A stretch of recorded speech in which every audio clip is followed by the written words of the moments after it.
আসসালামু আলাইকুম, আমি নাজমুল ইসলাম। তোমাদের সবাইকে অনেক অনেক শুভেচ্ছা আর অভিনন্দন জানিয়ে আমরা শুরু করছি ইজি অ্যাকাউন্টিং বই থেকে। আমরা যে বোর্ড ভিত্তিক যে প্রশ্নগুলো সলভ করতেছিলাম ধারাবাহিকভাবে, তারই ধারাবাহিকতায় আজকে হচ্ছে গিয়ে আমরা আর একটা নতুন বোর্ড সলভ করব। সেটা হচ্ছে বরিশাল বোর্ড 2003। আমি বিশ্বাস করি তোমরা হচ্ছে খুব মনোযোগ দিয়ে অঙ্কটা করবো, কারণ এটা চমৎকার একটা অঙ্ক এবং এখানে অনেক কিছু নতুন করে শেখার আছে। আমি হচ্ছে ডিরেক্ট অঙ্কে চলে যাচ্ছি আজকে আর কথা না বেরিয়ে। ওকে, তাহলে আমরা দেখি বরিশাল বোর্ড হচ্ছে 2023-এর অঙ্ক এটা।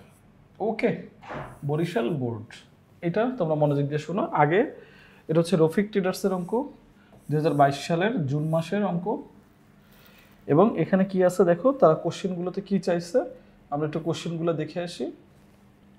আচ্ছা, কোশ্চেনগুলোতে এখানে চাইছে 8 জুন। যেমন আমি সবসময় বলি ভাই, সবার আগে কোশ্চেনগুলো ভালো করে পড়বা, কারণ এই কোশ্চেনগুলো আসছেই আমাদের এই অ্যান্সার থেকে, অ্যান্সার উপরেই তো আছে ক নাম্বার।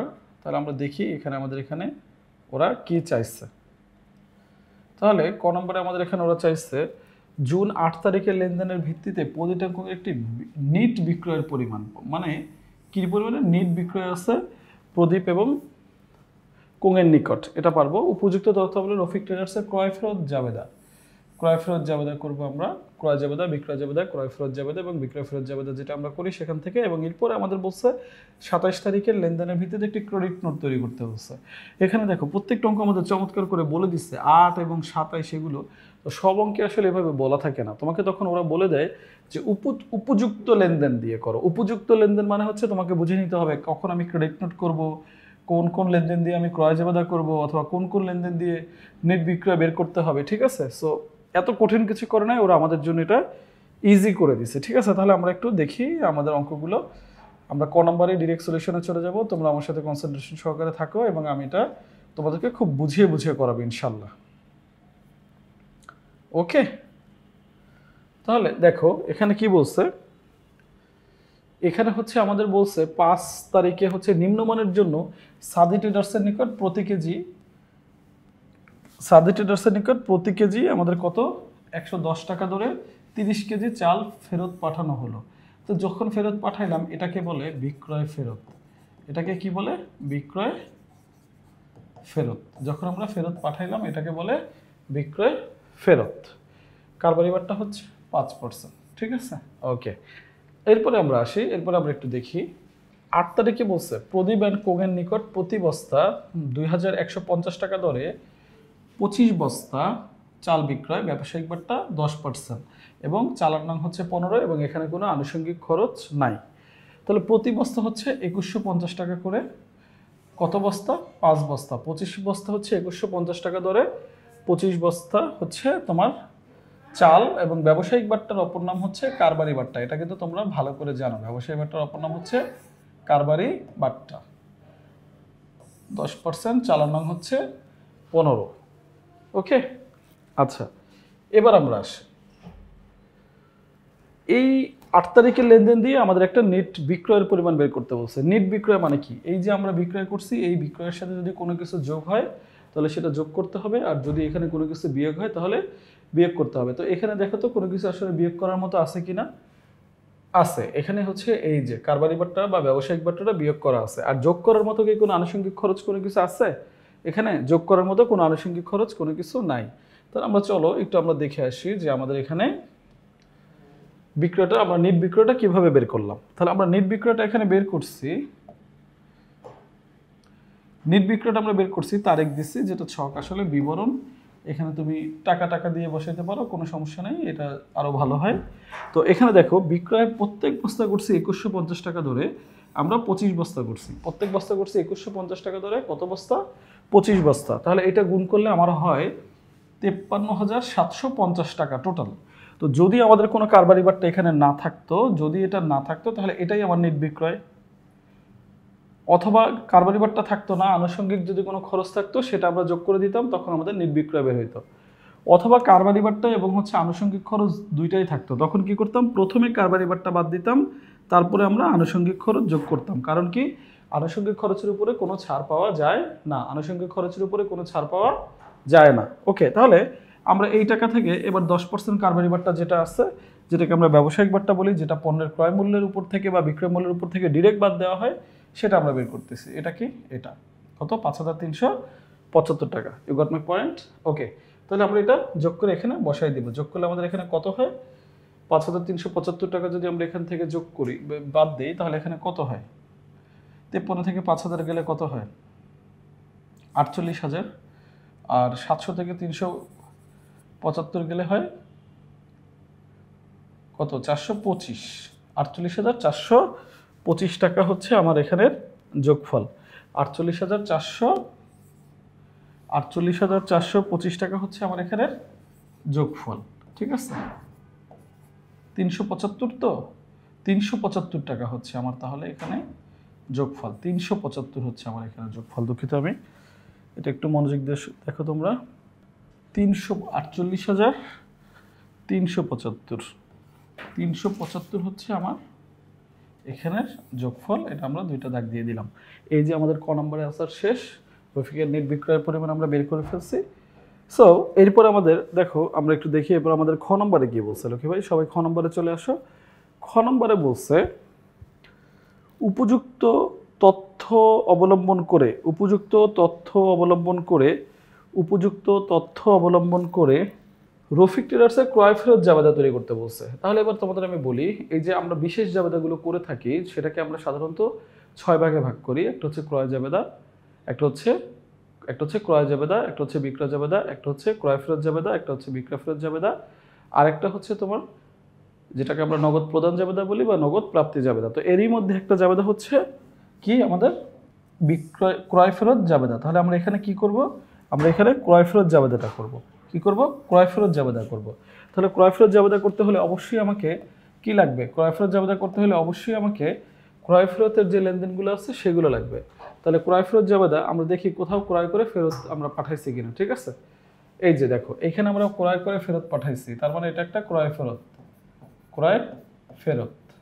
কারণ কি? ফেরত পাঠানো হলো। ক্রয় করছিলাম, ফেরত পাঠাইছি। তারপরে কি বলছে? 22 তারিখে রুহি ট্রেডার্সকে প্রতি কেজি 90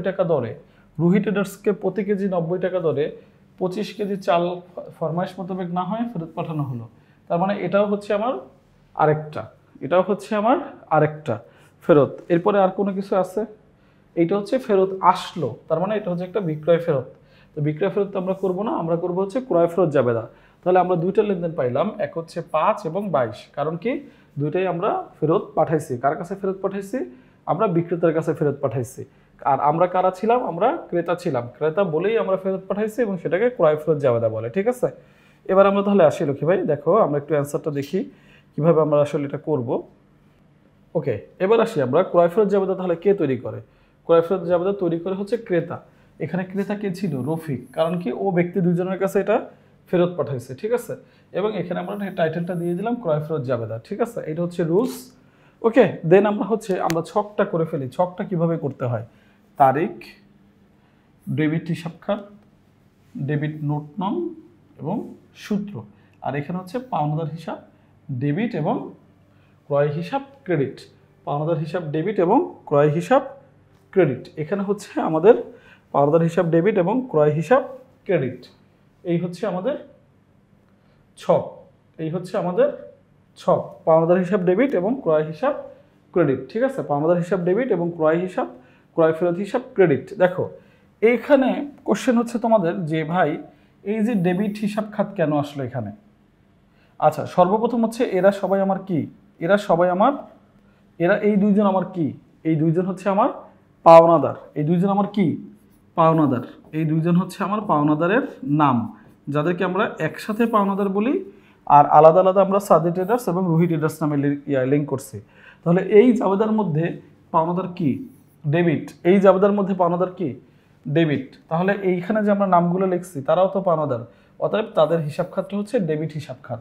এটা সবাই মনে রাখিও। এটা একটু মনে রাখার কিছু কৌশল আমরা অবলম্বন করতে পারি, যেমন কি ক্রয় ডেবিট, তাহলে আমরা এইখানে নাম লিখি হচ্ছে ক্রেডিট হিসাব খাত। বিক্রয় কি? ক্রেডিট, তাহলে এখানে নাম লিখি কি? ডেবিট হিসাব খাত। আবার ক্রয় ফেরত কি? ক্রয় ফেরত হচ্ছে ক্রেডিট, এখানে নাম লিখবো কি? ডেবিট হিসাব খাত। বিক্রয় ফেরত কি? ডেবিট, এখানে নাম লিখবো ক্রেডিট হিসাব খাত। তার মানে এক পক্ষ মনে রাখলে অপর পক্ষ তোমরা এমনিই পারবা। তার মানে যদি ক্রয় ফেরত আর বিক্রয় হয় তাহলে এখানে ডেবিট হিসাব খাত, আর ক্রয় আর হচ্ছে যদি বিক্রয় ফেরত হয় তাহলে এখানে ক্রেডিট হিসাব খাত। তোমরা এটা নোট ডাউন করে নাও, ছোট্ট একটা নোট, ঠিক আছে? তাহলে আমরা এবার দেখি কিভাবে হিসাবটা আসছে।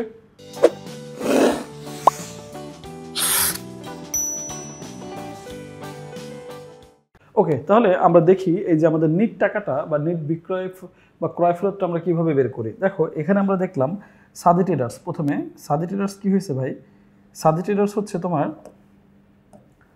ওরা ক্রয় ফেরত কত করছে 110 টাকা করে 30টা, দাম আসছে কত 3300। ওকে, এবং এটার কারবারি বারটা কত পার্সেন্ট ছিল 5%। তাহলে এই 3300-এর উপরে আমরা 5% ধরবো। তাহলে 3300-এর উপরে আমরা যখন 5% ধরবো তখন হবে কত 165 টাকা। এটা আমরা বাদ দিয়ে দিব। তাহলে বাদ দিয়ে যে টাকাটা থাকবে সেটাই হচ্ছে আমার নিট ক্রয় ফেরত। এবার আমরা দেখি রুহি ট্রেডার্সে কী করছে। রুহি ট্রেডার্সের 90 টাকা করে 25টা ফেরত দিচ্ছে, টোটাল হচ্ছে 2225 টাকা। এবং এখানে অন্য কোনো রকমের কোনো কিছু নাই, না এখানে কারবারি বারটা আছে, না এখানে হচ্ছে তোমার আনুষঙ্গিক কোনো খরচ আছে। সো কোনো রকমের কোনো ঝামেলা নাই, জাস্ট আমরা এইটাই নিট টাকা হিসেবে ধরাই দিলাম। 3টা যোগ করলে আমার হয়েছে 5385 টাকা। এই হচ্ছে একটা আমার আদর্শ ক্রয় ফেরত। তাহলে আমি তোমাদের আরেকবার একটু বলি ক্রয় ফেরত কীভাবে করতে হয়। প্রথমে হচ্ছে আমরা ক্রেতার নাম লিখব, ক্রয় ফেরত টাইটেলটা দিয়ে দিব, এরপর আমরা ছক করব। ছক হচ্ছে তারিখ, ডেবিট হিসাব খাত, কারণ ক্রয় ফেরত ক্রেডিট, এর জন্য এখানে যে পাওনাদারের নাম লিখবো তারা ডেবিট, এর জন্য ডেবিট হিসাব খাত, তারপরে ডেবিট নোট নং, সূত্র, এখানে পাওনাদার হিসাব ডেবিট এবং ক্রয় ফেরত হিসাব ক্রেডিট, মানে যে ডেবিট ক্রেডিট বা জাবেদাটা আমরা করি। দেন আমরা কারবারি বাট্টাটা বাদ দিয়ে যে টাকাটা থাকবে নিট টাকাটা এখানে এসে বসাই দেবো, শেষ। এই হচ্ছে আমাদের একটা ক্রয় ফেরত জাবেদা এবং বিক্রয় ফেরত জাবেদা তোমরা সিমিলার ওয়েতেই করবা। তখন এখানে হবে ক্রেডিট নোট নং। সো এটাকে কখনোই এভিট করা যাবে না ভাই, মনে রাখো সবাই। ওকে ওকে, এবার আসি আমরা পরবর্তীতে আমাদের কি বলছে, গ নম্বরে আমাদের কি বলছে। গ নম্বরে আমাদের বলছে 27 জুন তারিখে লেনদেনের ভিত্তিতে একটি ক্রেডিট নোট তৈরি করো। এই যে 27 তারিখে আমাদের যে লেনদেন আছে সেটা দিয়ে একটা ক্রেডিট নোট প্রস্তুত করতে বলছে, ঠিক আছে? তাহলে 27 তারিখে আমাদের লেনদেনটা হচ্ছে নিম্নমানের কারণে প্রদীপ অ্যান্ড কোংকে নিকট থেকে 3 বস্তা চাল ফেরত আসলো। দেখো 3 বস্তা চাল ফেরত আসছে। তো সবসময় আমি বলি এই যে 6টা ছক আছে এটা সবসময় তোমরা মনে রেখে দাও ভাই। এক হচ্ছে ক্রয় জাবেদা, বিক্রয় জাবেদা, তারপর হচ্ছে ক্রয় ফেরত জাবেদা, বিক্রয় ফেরত জাবেদা, তারপর হচ্ছে তোমার নগদ প্রদান এবং নগদ প্রাপ্তি, এটা। আর ওদিকে যে আরও ছক আছে যেটাকে আমরা প্রমাণপত্র বলি সেটা হচ্ছে চালান, cash memo, debit note, credit note, debit voucher, credit voucher.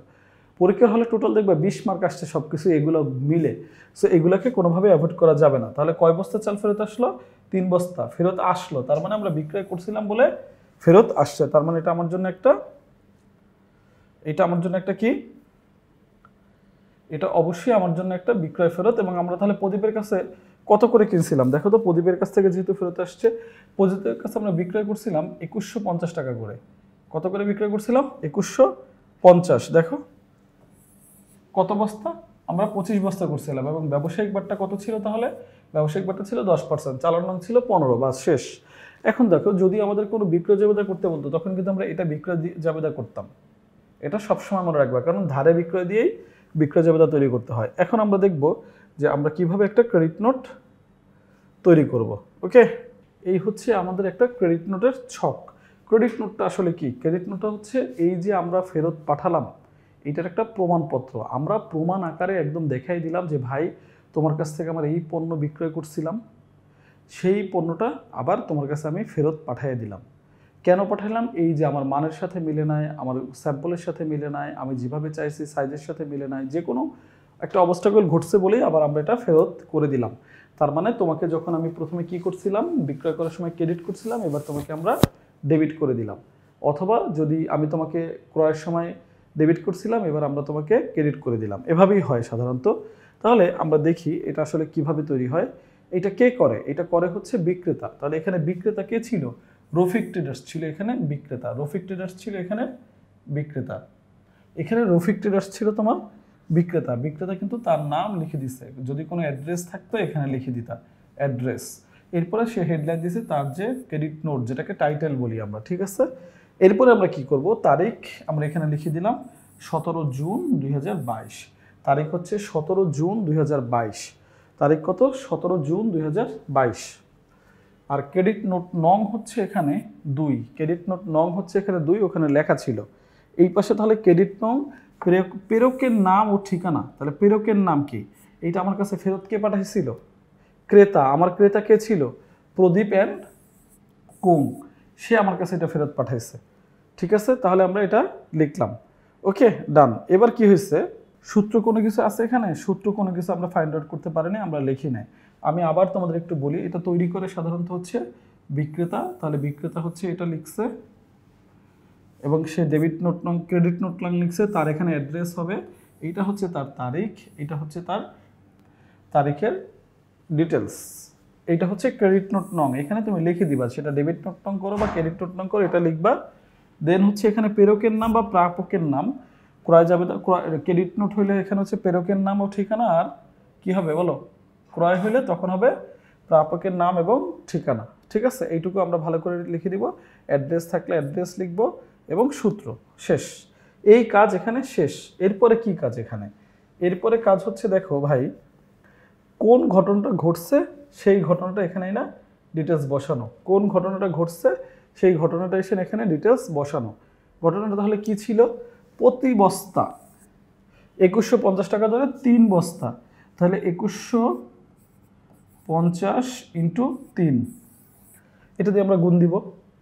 এবং এটা কেন হয়েছে? নিম্নমানের হওয়ার কারণে ফেরত পাওয়া গেল এবং ফেরতকৃত পণ্যের মূল্য আপনার দ্বারা আপনাদের হিসাবকে ক্রেডিট করা হলো, আপনাদের হিসাবকে ক্রেডিট করা হলো, সিম্পল। তাহলে দেখো এইটাকে এবার আমরা বসাই, কিভাবে বসাবো? এইটা দিয়ে আমরা এটা গুণ করলাম, গুণ করলে আমার এই যে এই টাকাটা আসলো কত? 6450 টাকা, 6450 টাকা। তাহলে 6450 টাকা যে ছিল, তো এই যে 6450 টাকা ছিল, এই 6450 টাকা কি আমাদের নিট? না, নিট না, এর উপর আবার 10% কারবারি বাট্টার একটা অ্যাডজাস্টমেন্ট ছিল। তাহলে আমরা এই যে 10% কারবারি বাট্টা ছিল, এইটা হচ্ছে 6450 টাকার উপরে 10% 645 টাকা, যেটা আমরা এইটা থেকে এটা বাদ দিয়ে এই 5805 টাকা লিখবো। তাহলে কিভাবে লিখবো? প্রথম হচ্ছে ক্রমিক নং, যেটা লিখবো মালের বিবরণ এবং ফেরতের কারণটা আমরা আমাদের কথা মতো লিখে দিব এবং আমরা ওখানে বলে দিব যে আসলে কোন কারণে আপনাকে আমরা ফেরত দিলাম এবং এটাকে আমরা ক্রেডিট করলাম। দেন আমরা এই টাকাটা বের করে যদি কোনো কারবারি বাট্টা থেকে থাকে সেটাকে আমরা বাদ দিয়ে দিব। ঠিক আছে, এই হচ্ছে একটা ক্রেডিট নোট। তার মানে তোমাদের সবসময় সতর্ক থাকতে হবে, ডেবিট নোটে কী লিখতে হয়, ক্রেডিট নোটে কী লিখতে হয়, প্রাপকের নাম হবে না প্রেরকের নাম হবে, এই বিষয়গুলো বারবার করে পিন পয়েন্ট করে তোমরা এটা দেখে নেবে। ঠিক আছে, আর এই অঙ্কগুলো বা এই ছকগুলো আসলে কখনোই মিস করা যাবে না, কারণ এইগুলো হচ্ছে ভাই ছাক্কা মার্কের মতো, এগুলো ভুল হওয়ার সম্ভাবনা নাই, অতি জটিলতা নাই, জাস্ট আমরা দেখে দেখে বসাই দিব, তাহলেই আমাদের মার্কস। সো আমরা এখন হচ্ছে এই যে 3টা ছক আমরা করে ফেললাম, 3টা অঙ্ক আমরা করে ফেললাম। প্রথমে আমরা করছি হচ্ছে নির্বিক্রয়ের পরিমাণ, দেন আমরা একটা ক্রয় ফেরত জাবেদা করছি, কারণ আমরা জানি ধারে পণ্য ক্রয় ফেরত আসলে সেটা দিয়ে আমরা ক্রয় ফেরত জাবেদা করি, এবং আফটার দ্যাট আমরা একটা কি করলাম? ক্রেডিট নোট করলাম। সো এই হচ্ছে আমাদের যেটা বোর্ড ছিল, এই বোর্ডের নাম ছিল বরিশাল বোর্ড 2003। এটা পারফেক্টলি সলভ করালে, এবং আমি তোমাদের বলি ভাই, যখন আমি একটা বোর্ড সলভ করাই তখন আমার উদ্দেশ্য থাকে না যে আমি শুধু ক খ গটা ওদের সলভ করাই দিই যেন ওরা দেখতে পারে, বিষয়টা এমন না। আমি এই অঙ্কটার ভিতরটা ঢোকার চেষ্টা করি যে এই অঙ্কটা কীভাবে কী আসছে। এর জন্য আমি ক খ করতে গিয়ে হয়তো বা ইরিলিভেন্ট এই অঙ্কের সাথে বাট বইয়ে আছে এমন অনেক ইনফরমেশন যেটা দরকার হয় সেটা আমি তোমাদের দিয়ে থাকি। সো অঙ্ক যখন সলিউশন করবা শুধু ক খ গ টেনে সলিউশন করো না, দেখার চেষ্টা করো এই অঙ্কগুলো কেন হয়, কীভাবে হয়। ঠিক আছে, তোমাদের সবার জন্য অনেক অনেক শুভকামনা। আমি নাজমুল ইসলাম আজকের জন্য এই বোর্ডটা শেষ করতেছি। ইনশাল্লাহ পরবর্তীতে আবার এই ধারাবাহিকভাবে ইজি অ্যাকাউন্টিং বই থেকে অন্য বোর্ড নিয়ে তোমাদের সাথে দেখা হবে এবং সেগুলো আমরা চমৎকারভাবে ধীরে ধীরে তোমাদের জন্য সলভ করে দিব। আশা করি তোমরা অনেক বেশি উপকার হবে এবং কম্প্যাক্ট একটা সলিউশন পাবে। সবার জন্য অনেক শুভকামনা। আল্লাহ হাফেজ।